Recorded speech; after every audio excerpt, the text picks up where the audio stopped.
ou a graça e paz, a quem desejar, porque essa graça e essa paz está em nós, amém?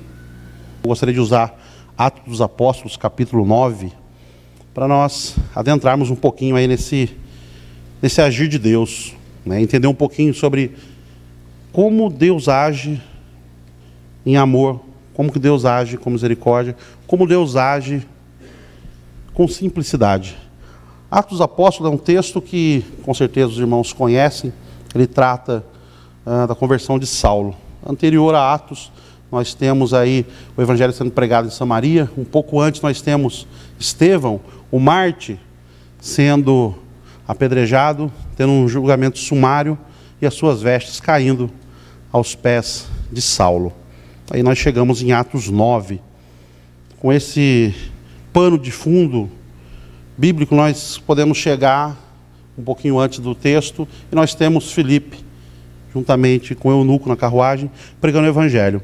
Só para nos posicionarmos de maneira contextual, então, é um momento em que a igreja sofre perseguição, a igreja ela é espalhada, os discípulos se escondem, alguns se ocultam, e naquele momento de perseguição, Paulo pede para continuar seguindo os cristãos fora de Jerusalém. E coisas maravilhosas acontecem. Vamos ao texto, Atos 9. Interessante pensar um pouco nesse texto e entendermos essa situação no qual Saulo se encontra. Nós vemos uma palavra diferente, talvez, para o nosso dia a dia, respirando ameaças, ou respirando ainda ameaças e morte. Isso significa que Paulo ele estava vivendo um momento de perseguição. Ele queria aquilo, ele ansiava por aquilo. Como uma criança que diz que recebe a informação que vai ganhar um brinquedo, e ela dorme, mas ela respira de maneira ansiosa para que o dia acabe, para que ela chegue a receber aquele presente. E para Paulo era uma satisfação, ou Saulo, era uma satisfação, era um presente. Era um presente para ele perseguir os cristãos. E Saulo se coloca à disposição do que ele achava serviço de Deus. E muitas vezes a vida também nos apregou a peças, onde também temos a oportunidade de fazer algo que achamos ser serviço de Deus. Paulo, na sua visão, ou Saulo, me perdoe a denotação, Saulo, na sua visão, ele sempre saía com grupos sob suas ordens. E aqueles homens gostavam, tinham um líder em Saulo e queriam acompanhá-lo, e assim o faziam, traziam de maneira veemente o ódio que o seu líder imputava aos cristãos. E é muito comum olharmos a Bíblia e não pegarmos um pouquinho da história daquele caso, daquela ocasião. Se nós olharmos um pouquinho mais dentro da história, nós veremos que os cristãos naquele determinado momento tinham tudo realmente para fugir. Mas alguns cristãos continuavam a pregar nas imediações. Mesmo de maneira escondida. Continuavam ao serviço. Prova é que Estevão foi morto. Ele não se escondeu. E isso é uma lição para nós. Quando houver perseguição, quando houver perseguições, quando houver lutas, quando houver dificuldade, é momento do crente aparecer. Seja como Marte, seja como aquele que ainda não se tornou um Marte, mas está disposto a sê-lo. E quando olhamos um pouquinho do que Jesus fez com Saulo, nós vemos que Deus é muito bem-humorado. Porque a cidade de Damasco era conhecida pelos poetas da época como pérola do deserto, ou pérola do ocidente. Porque era uma cidade que as montanhas, elas tinham fontes e que banhavam o vale. E os seus viajantes, quando por ali passavam, diziam: esta é a cidade mais bela do mundo. Nós tiramos uma outra lição com o humor de Deus. Deus prepara Saulo para ouvir a sua palavra num lugar de deserto, mas onde tem água em abundância. E Deus fez isso em determinado momento das nossas vidas. Quando estávamos em desertos, Deus fez gerar mananciais de água. Lembra daquele aspecto da Bíblia, quando diz assim: dos teus pecados não me lembro mais? Deus já estava agindo de misericórdia antes da cura dos seus olhos. Saulo já estava recebendo a graça antes da cura. Porque muitas vezes apregou que não, ele foi abençoado, então abriu-se os olhos dele. Isso aconteceu antes. Irmãos, Deus é tão maravilhoso que Deus nos ama mesmo antes que nós reconheçamos que Ele é Deus. Aí Jesus usou uma expressão muito forte, né? Ele diz assim, quando Paulo se refere no Evangelho, ele fala: nós amamos a Cristo porque Ele nos amou primeiro. Amém? O amor de Deus é tão grande, porque a reciprocidade poderia ou não acontecer, mas Ele já te ama. O ser humano tem uma necessidade implícita em seu ser de ser aceito. Nós queremos igualdade com aqueles que são melhores que nós. E Saulo, nesse caso agora Paulo convertido, ele queria igualdade com os discípulos. E os discípulos tinham a resistência normal e real pelo seu passado pregresso. Irmãos, a palavra de Deus nos diz que dos nossos pecados Deus não se lembra mais. Talvez tenhamos entre nós alguém que não se senta parte da igreja. O Cabral me disse uma vez, a última conversa que nós tivemos lá na sua empresa, quando ele até me mostrou um dos exames, e ele disse assim: irmão, você sabe que eu estou feliz? Ele mostrou um dos exames, dizendo que daria sequência naquele tratamento. Ele falou: sabe que eu estou feliz? E eu falei para ele: com a notícia, irmão? Ele falou: não, de fazer parte da igreja. Porque eu sei que eu não vou estar sozinho. E aí eu chorei muito naquele momento, quando eu ouvi aquilo. Porque eu fiquei pensando: puxa vida, eu não oro tanto assim pelos irmãos.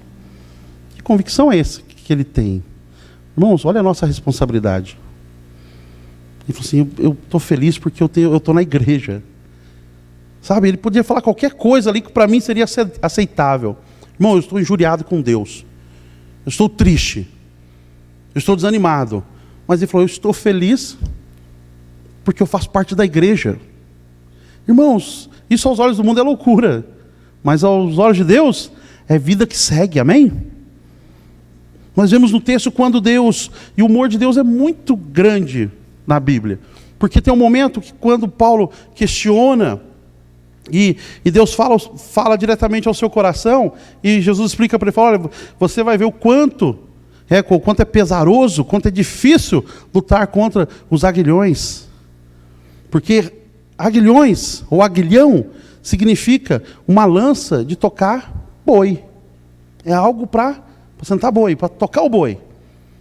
E por que Deus usou esse termo? Porque, irmãos, nós não somos boi. E é difícil você lutar contra os bois, contra a corrente que o mundo quer. Irmãos, começa agora a ter uma vida como Paulo, uma vida nova. E para ele agora não era somente as festas, não era somente se apresentar como sacerdote, mas agora era dia a dia. E ele cita uma frase maravilhosa, né, que é preferível viver, aliás, é preferível morrer e estar com Cristo do que viver nessa vida. Irmãos, quando nós chegarmos a esse nível de ansiedade de estar com Deus, cada dia se torna uma dádiva, cada dia se torna algo maravilhoso. Indiferente do que tenhamos que passar, Deus está nos dando a graça de começar mais um ano. Talvez tenhamos que mudar a nossa ótica de como vemos e como a expectativa, ou que expectativa alimenta a nossa alma. Nós não podemos deixar que as expectativas sejam apenas humanas. Porque se quisermos ver o bem de Deus somente nessa terra, como diz Paulo, seremos os mais miseráveis dos homens.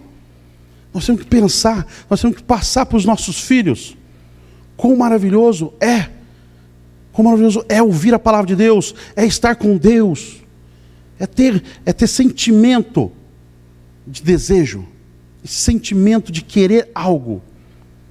Irmãos, é tão fácil a atratividade do mundo, e é tão difícil retermos os nossos pensamentos, as nossas mentes captivas em Cristo.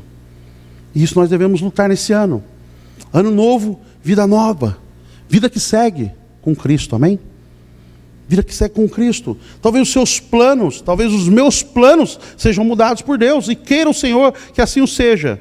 porque Deus tem sempre a melhor estratégia. Nessa manhã, nós podemos fazer um exame de consciência, para ter um ano novo e uma vida nova. Eu proponho, se os irmãos assim permitirem, que nesse dia nós façamos uma reflexão do que erramos no ano passado. Do que erramos. Se você é casado, reflita o que você errou com a sua esposa.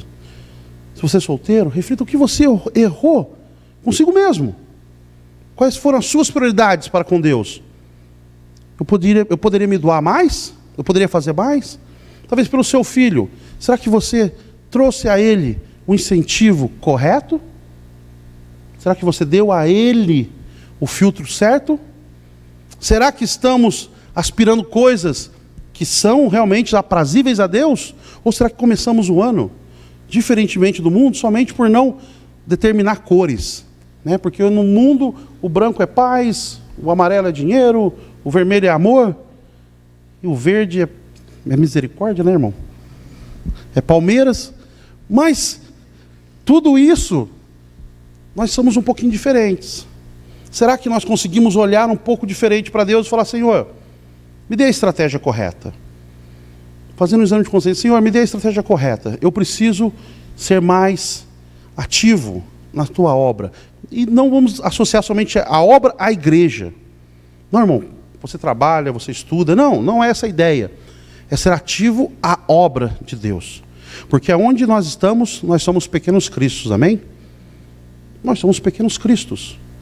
Onde quer que você vá, onde quer que eu vá, Deus precisa ter autonomia. Irmãos, que tal descansar em Jesus? Amém? Que tal falar: Senhor, o que isso significa agora, para a minha vida? Qual é o meu papel nisso agora? Qual é a minha prioridade? Está na hora de ajudar mais os missionários? Ou está na hora de eu terminar? Uma vez eu vi isso na igreja do irmão, achei muito bacana. Ele falou: eu não vou reformar minha casa, não. E por quê? Vai ficar Ponte Cristo? Eu falei: isso é desculpa do canguinha espiritual, né? Mas não é isso não. Mas a ideia é, não tenha isso por prioridade, irmãos. Se Deus te der uma reforma, uma nova casa, glória a Deus por isso. Mas não ponha isso como meta. Ponha almas dentro da sua casa. Senhor, que dentro dessa casa, esse ano, alguém se converta. Amém? Que Deus possa, irmão, nessa manhã, realmente completar, através do seu Espírito, o que Ele tem para nós, com uma vida nova, neste ano. Amém?